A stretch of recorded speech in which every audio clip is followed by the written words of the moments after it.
Boa noite a todos, a paz do Senhor, queridos e amados alunos. Vamos hoje dar início à nona aula, Controlando os Desejos do Coração, do livro Elias e Eliseu, Homens de Ação, a nona lição. E queria agradecer a editora Cristã Evangélica por nos permitir colocar nas mídias as suas aulas para que nós pudéssemos servir aos nossos alunos com estas aulas tão bem elaboradas por eles, né? Então queremos agradecer à editora Cristã Evangélica, queremos agradecer também aos nossos alunos da comunidade evangélica Casa de Oração, do Ministério de Ensino, por estar nos acompanhando, estarmos juntos aprendendo mais sobre a vida desses dois grandes profetas, Elias e Eliseu. E a lição, ela está lá em 1 Reis 21, de 1 a 29, é o texto básico, e que ela mostra como pessoas marcam as nossas vidas e marcam as próprias vidas como grandes pessoas, pessoas boas, como nós temos lá no livro de Hebreus, que fala sobre os heróis da fé, grandes homens que até hoje nos inspiram pela sua grande fé e pelas suas características de honra e de fé, né, em Deus. E outras pessoas também que passam, como Jeorão, um dos reis, que está lá em 2 Crônicas 21, conta a história de Jeorão, e era filho de Acabe e Jezabel, e foi um péssimo rei que trouxe grandes problemas para a nação de Israel.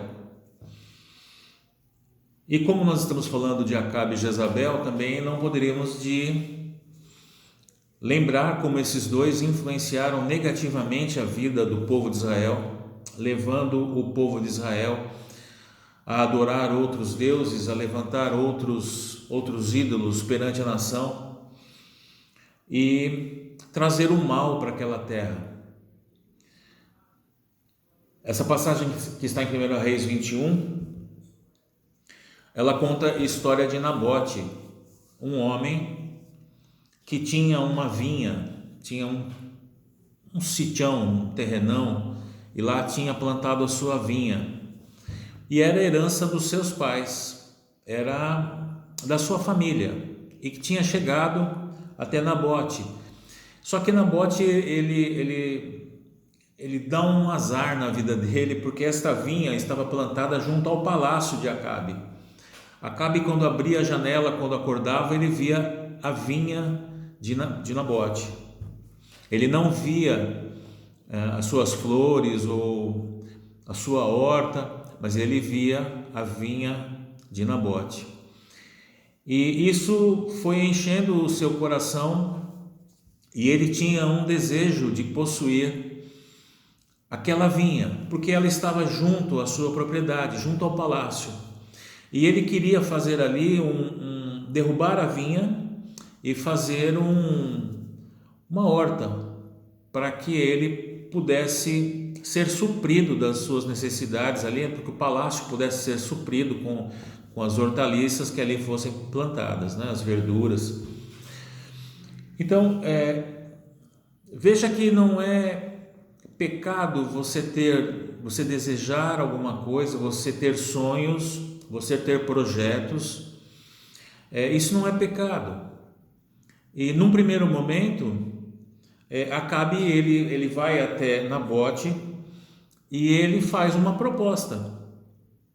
Ele fala assim: olha, Nabote, eu pretendo comprar a sua vinha, porque ela está junto ao palácio, ela para mim seria até mais útil que para você, então eu pretendo adquirir de você. E para isso eu posso fazer de duas formas: ou eu te dou um outro terreno muito melhor do que o teu e muito maior para você plantar a sua vinha, ou eu te pago o preço, um preço justo para você adquirir um outro terreno, uma outra propriedade que você quiser. Então veja que num primeiro momento Acabe ele faz uma proposta normal de compra de uma propriedade, até aí não há nenhum problema. Mas a resposta de Nabote é no sentido de não entregar a sua vinha, porque era herança de seus pais. Ele valoriza aquilo que ele havia recebido de forma justa por herança dos seus pais. E ele fala: não, eu não tenho interesse de vender a vinha, é herança dos meus pais.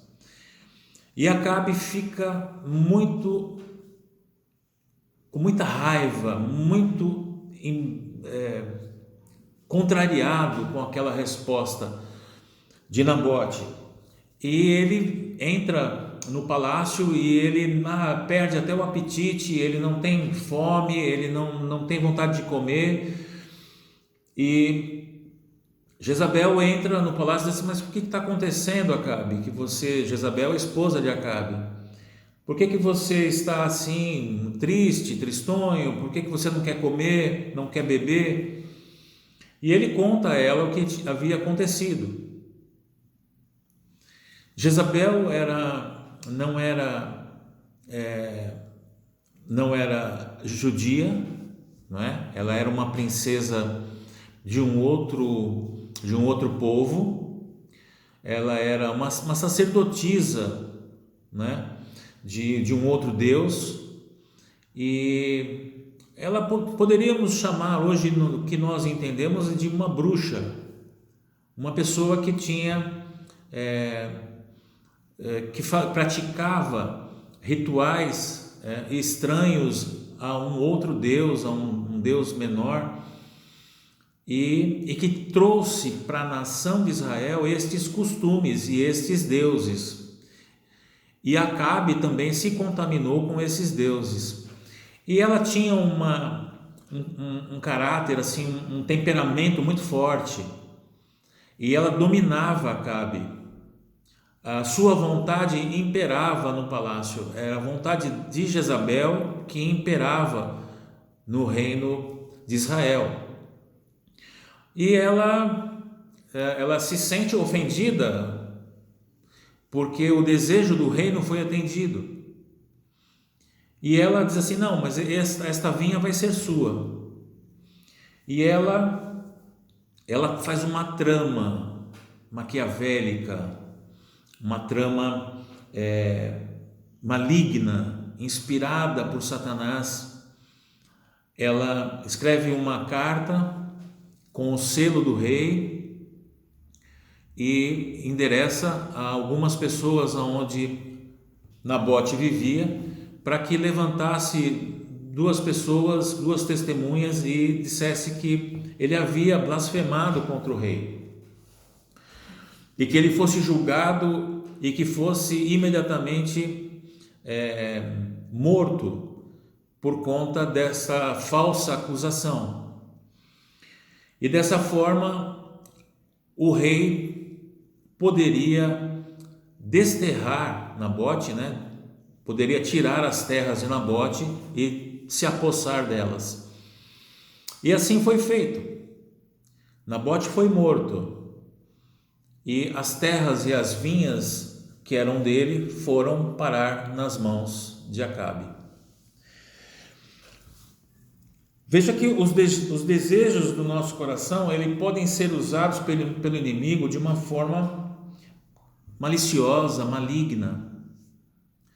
Muitas vezes nós sabemos que uma determinada situação não é para nós. Nós sabemos que um determinado, como eu vou dizer para vocês, Eu estou desejando uma coisa que não é de direito meu. Pode ser um objeto, pode ser uma posição, pode ser uma outra pessoa, né? Pode ser um desejo amoroso, pode ser uma posição dentro de uma instituição, e que eu tenho um desejo que num primeiro momento ele pode até parecer um bom desejo, um bom plano, mas que permite que Satanás entre, como Jezabel entrou no plano de Acabe e contaminou o plano de Acabe, porque esse plano de matar Nabote não era de Acabe. Acabe não ia tentar contra a vida de Nabote. Ele estava triste porque ele queria a vinha, não tinha conseguido. Ele foi chorar, perdeu a fome, ele estava aborrecido, mas em momento algum a palavra de Deus diz que ele ia tentar contra a vida de Nabote.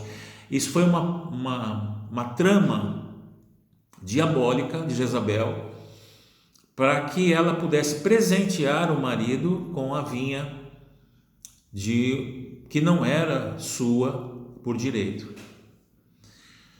E ali Jezabel ela foi usada para convencer e para colocar em prática aquele plano. Ela era um instrumento do mal ali, e ela se deixava nessa situação, ela se colocava nessa situação como instrumento do mal para fazer várias coisas que ela estava fazendo no reino. Mas aí ela tenta contra a vida de uma pessoa para retirar o bem dessa pessoa. A partir do momento que Acabe deixa o seu coração ser contaminado, ele perde o controle da situação. Olha que interessante.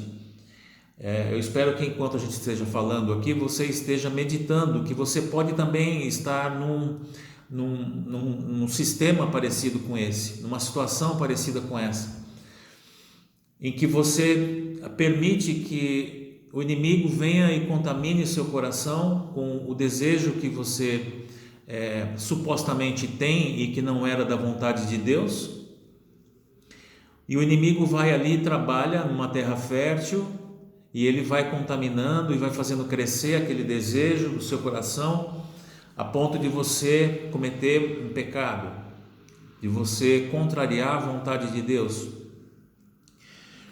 E Acabe, ele se deixa, como nós também nos deixamos nos levar, e nós perdemos o controle da situação. Muitas vezes eu e você, nós dizemos assim, mas como eu pude fazer isso? Como eu pude tomar essa atitude? Esse não sou eu não tenho esse mal no meu coração, mas de alguma forma você deixou que o espírito de Jezabel contaminasse seu coração, desejasse alguma coisa que não era sua, que você permitisse que entrasse o pecado na sua vida através desse desejo, e você comete alguns deslizes ali que você mesmo não se reconhece naquelas ações. Acabe certamente não tinha no coração dele matar Nabote, mas ele foi conivente e ele se deixou contaminar por Jezabel. Então muitas vezes nós não queremos fazer um mal, mas nós acabamos depois, como Acabe fez, se valendo desse pecado, né? Ele se deleitava com os resultados desse pecado, como nós às vezes também fazemos. O pecado que muitas vezes nós somos levados, que não é nem aquilo que nós desejaríamos fazer, mas que o nosso coração contaminado fez, e como já fez, a gente se deleita nos prazeres e nos resultados deste mal. O fato do Senhor permitir que certas coisas ruins aconteçam não significa que Ele está fora do processo. Ele permite que tudo isso aconteça, que Nabote seja morto, mas Ele está ali prestando atenção nas coisas, e Ele levanta o profeta Elias, e ele traz uma palavra muito forte para Elias, para que ele vá diante de Acabe e que denuncie aquele pecado e que profira ali uma sentença divina na vida de Jezabel e na vida de Acabe. E é interessante que quando Elias ele lança essa profecia de morte sobre Jezabel e sobre Acabe, Acabe ele cai em si, né? Quando o profeta se levanta e dá uma palavra, muitas vezes nós recebemos do altar uma palavra que faz com que nós tenhamos a noção do nosso erro e nós voltamos atrás, nos arrependemos, e nós sabemos que o Senhor nosso Deus, não há pecado grande demais que Ele não perdoe, desde que o nosso coração esteja contrito, esteja arrependido e nós confessemos o pecado. E ali Acabe, ele se mostra arrependido, confessa o erro, e Deus diz que cancelaria aquela sentença de morte de Acabe, porque ele via no coração de Acabe um arrependimento. Olha que coisa interessante. Primeiro mostra o caráter de Deus diante do pecado, como ele se aborreceu grandemente com o pecado de Jezabel e de Acabe, e ele profere uma sentença muito forte, mas ali logo em seguida Acabe se arrepende e ele cancela aquela sentença, aceita o arrependimento de Acabe. E Acabe depois, no decorrer do tempo, ele vai cometer outros erros, o coração dele vai se contaminar e ele vai cometer outros erros, ele acaba realmente perdendo a vida. Mas naquele momento Deus viu nele um arrependimento e cancela aquela sentença. Aquela profecia de Elias, ela é um retrato de como Deus age nas nossas vidas. Muitas vezes Ele permite que nós saiamos da sua presença, que nós estejamos num caminho que não é do agrado dele, né? E muitas vezes a gente aborrece grandemente o Senhor nosso Deus, mas Ele está sempre pronto para receber o teu arrependimento, colher as tuas lágrimas e te dizer: filho, eu te perdoo, está cancelado a sentença que lancei contra você. É muito comum nós, nos dias de hoje, nós desejarmos coisas que não são para nós.